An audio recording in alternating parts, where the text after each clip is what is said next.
ఇప్పుడు టాపిక్ ఎడ్ చేస్తాం. మనుషులకు ఉండే అత్యాస. నేను మనిషిని కాదు అని అన్ను, నేను మనిషిని. కానీ మనుషులకు ఉండే అత్యాస ఎంత దారుణంగా ఉంటుందంటే నాకు కూడా ఉంది, లేదని నేను అన్ను, ఓకేనా? కానీ ఇంకోటి కోసం నేను చెప్తున్నానని చెప్పి ఎవరు హట్ అవ్వకండి.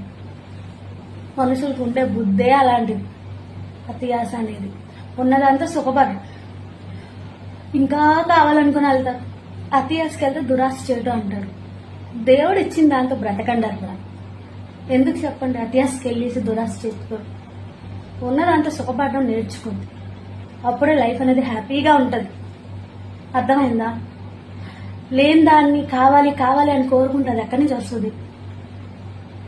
ఉన్నదాయి దేవుడు మీ రాతలో రాశారు అనుకొని హ్యాపీగా లైఫ్ ఎంజాయ్ చేయాలి. కానీ లేదు నాకు ఇంకా కావాలనుకొని ఇప్పుడు లైఫ్ వదులుకొని దానికోసం వెళ్తే ఏం ప్రయోజనం చెప్పండి?